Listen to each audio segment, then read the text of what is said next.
Guys, welcome back to poor Nandan Kannada vlogs. ಎಲ್ಲರೂ ಹೇಗಿದ್ದೀರಾ? Hope ಎಲ್ಲರೂ ಚೆನ್ನಾಗಿದ್ದೀರಾ ಅಂದ್ಕೊಂಡಿದ್ದೀನಿ.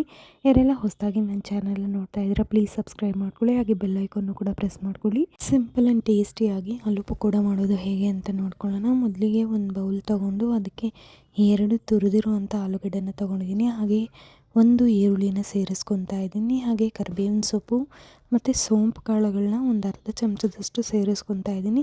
ನಂತರ ಹಸಿಮೆಣ್ಸಿನ್ಕಾಯಿ ಕೂಡ ಸೇರಿಸ್ಕೊತಾ ಇದ್ದೀನಿ. ನಾನಿಲ್ಲಿ 1 ಹಸಿಮೆಣ್ಸಿನ್ಕಾಯಿನ ಬಳಸ್ಕೊಳ್ತಾ ಇದ್ದೀನಿ. ನಿಮಗೆ ಖಾರಕ್ಕೆ ಎಷ್ಟು ಬೇಕೋ ಅಷ್ಟನ್ನು ನೀವು ಬಳಸ್ಕೊಳ್ಬೋದು. ನಾನಿಲ್ಲಿ ಖಾರದ ಪುಡಿಯನ್ನು ಸಹ ಬಳಸ್ತಾ ಇರೋದ್ರಿಂದ ಒಂದೇ ಒಂದು ಮೆಣಸಿನ್ಕಾಯಿನ ತೊಗೊಂಡಿದ್ದೀನಿ. ನಂತರ ಒಂದು ಅರ್ಧ ಟೇಬಲ್ ಸ್ಪೂನ್ ಆಫ್ ಅರಿಶಿನ ಪುಡಿ, ಹಾಗೆ 1 ಟೇಬಲ್ ಸ್ಪೂನ್ ಆಫ್ ಉಪ್ಪನ್ನು ಸೇರಿಸಿ, ನಂತರ 5 ಟೇಬಲ್ ಸ್ಪೂನ್ ಆಗುವಷ್ಟು ಕಡಲೆ ಹಸಿಟ್ಟನ್ನು ಸಹ ಸೇರಿಸ್ಕೊತಾ ಇದ್ದೀನಿ.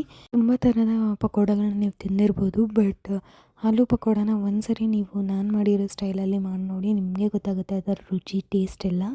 ನೀವೇ ಪದೇ ಪದೇ ಮಾಡ್ಕೊಂಡು ತಿಂತಾ ಇರ್ತೀರ.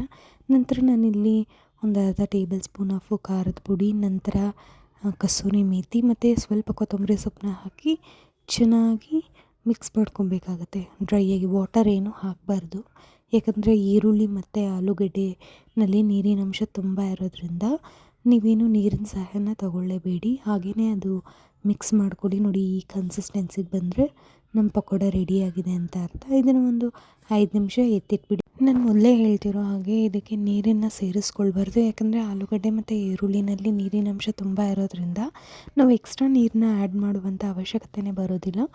ನಾನು ತೊಗೊಂಡಿರೋ ಪ್ರಮಾಣಕ್ಕೆ, ನಾನು 2 ಆಲೂಗಡ್ಡೆ ತೊಗೊಂಡಿರೋ ಪ್ರಮಾಣಕ್ಕೆ 5 ಟೇಬಲ್ ಸ್ಪೂನ್ ಆಫ್ ಕಡಲೆ ಹಸಿಟ್ಟು ತುಂಬಾ ಪರ್ಫೆಕ್ಟಾಗಿರುತ್ತೆ. ನೀವು ಇದೇ ಪ್ರಮಾಣದಲ್ಲೇ ತೊಗೊಳ್ಳಿ, ಅಥವಾ ಎಕ್ಸ್ಟ್ರಾ ಮಾಡ್ತೀರಾ ಅಂದರೆ ನೀವು ಕಡಲೆ ಹಸಿಟ್ಟನ್ನ ನೋಡ್ಕೊಂಡು ಹಾಕ್ಕೊಳ್ಳಿ.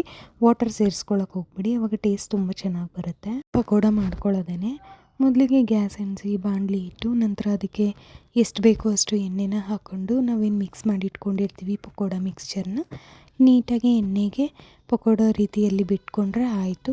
ಅದನ್ನು ಗೋಲ್ಡನ್ ಬ್ರೌನ್ ಬರೋವರೆಗೂ ನೀಟಾಗಿ ಕರ್ಕೊಳ್ಳಿ. ತುಂಬ ಸೀದ್ಸೋಕ್ಕೆ ಹೋಗ್ಬಿಟ್ರೆ ಬಾಯಲ್ಲಿ ಇಡೋಕ್ಕಾಗೋದಿಲ್ಲ, ತುಂಬ ಕಹಿ ಬಂದುಬಿಡುತ್ತೆ. ಹೋಪ್ ರೆಸಿಪಿ ಎಲ್ಲರಿಗೂ ಇಷ್ಟ ಆಗಿದೆ ಅಂದ್ಕೊಂಡಿದ್ದೀನಿ. Thank you so much. ಹೀಗೆ ಸಪೋರ್ಟ್ ಮಾಡ್ತಾಯಿರಿ.